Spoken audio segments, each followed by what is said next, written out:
Hello friends, welcome to my channel Swarna's magic. ఈరోజు మనం సాంబార్ ఎలా చేయాలో చూద్దాం. చిన్న సొరకాయ ముక్కని ఇలా కోసుకున్నాను, కొన్ని ములక్కాయ ముక్కలు తీసుకున్నాను, ఉల్లిపాయని ఇలా ముక్కగానే వేసాను. మీరు చిన్న ఉల్లిపాయలు ఉంటే ఉల్లిపాయగానే వేసేయాలి. 2 టమాటాలు తీసుకున్నాను, 3 మిర్చిని స్లిట్ చేశాను, కొత్తిమీర, కరివేపాకు, ఒక పెద్ద నిమ్మకాయ అంతా చింతపండు తీసుకొని నానబెట్టాను. ఇలాగా 2 కప్పుల పప్పు తీసుకున్నాను, ఒక పెద్ద బౌలు. దీన్ని కుక్కర్లో మంచిగా ఉడకబెట్టుకోవాలి. వెజిటబుల్స్లో వేయడానికి సరిపడా కారం, పసుపు, సాల్ట్, ఇంకా సాంబార్ పొడి, మళ్ళీ సాంబార్లో వేయడానికి సపరేట్గా సాల్ట్, తాలింపు వేయటం కోసం ఆయిల్, తాలింపు దినుసులు, ఎండుమిర్చి, వెల్లుల్లి, మెంతులు, ఆవాలు, మినపప్పు, జీలకర్ర, కరివేపాకు. ఇష్టమైతే కొద్దిగా ఇంగువ, సాంబార్కి ఇంగువ వేస్తేనే బాగుంటుంది. కొద్దిగా వాటర్. ఇవన్నీ కాక కొంచెం బెల్లం కూడా కావాలి. సాంబార్లో బెల్లం వేస్తేనే టేస్ట్గా ఉంటుంది. ఒక గిన్నె తీసుకొని ఈ వెజిటబుల్స్ అన్నీ వేసేసుకొని ఈ కొంచెం సాల్ట్, పసుపుతోటి ఉడకపెట్టుకుందాం. దీనిపైన కొంచెం వాటర్ వేసేసి అలాగే డైరెక్ట్ స్టవ్ మీద పెడితే ముక్కలు ఉడికిపోతాయి. ఈలోపు పప్పుని కడిగి కుక్కర్లో పెట్టుకుందాం. 2 కప్పుల పప్పు తీసుకొని కుక్కర్లో ఉడకపెట్టుకుందాం. చిన్న కుక్కర్లో పప్పు పెట్టాను.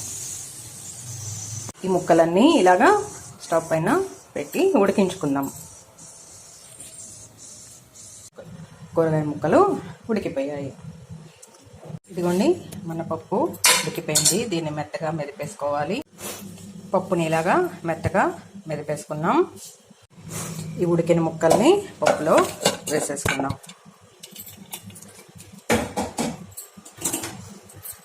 చింతపండు పులుసు తీసి పెట్టుకున్నాం కదా. మా చింతపండు బాగా పుల్లగా ఉంది, నేను కొంచెమే తీసుకున్నా. మీరు అవసరమైతే ఇంకొంచెం తీసుకోండి. చింతపండు పులుసు వేసేసాం. ముక్కలన్నీ మునిగేదాకా నీళ్ళు పోద్దాం. ఇంకాస్త నీళ్ళు పోయాలి. ఇప్పుడు సాల్ట్ వేసేసి దాదాపు 2 స్పూన్లు ఉంది సాంబార్ పౌడర్ వేసేసి ఒక 10 నిమిషాలు, పావుగంట దీన్ని మరిగించాలి. అన్నీ వేసి ఇంకాస్త నీళ్ళు పోసి అడుగునున్న పప్పుని ఇలా తిప్పేసుకొని మనం పక్కన ఉంచుకున్న బెల్లం కూడా వేసేసి మరికొంత కొత్తిమీర వేసి దీన్ని ఒక పావుగంట సేపు మరిగించుదాం. ఇప్పుడు ఇంకా కారం వేయకూడదు. సాంబార్ పొడిలోనే కారం ఉంటుంది కాబట్టి మనం ముక్కలకి మాత్రమే కారం వేసుకున్నాం.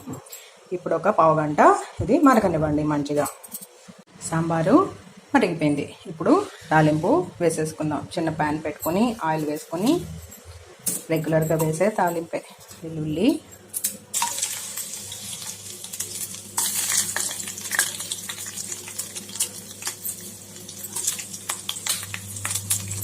కరివేపాకు తప్ప మిగతా పప్పు దినుసులు, తాలింపు దినుసులన్నీ వేసేసుకుందాం.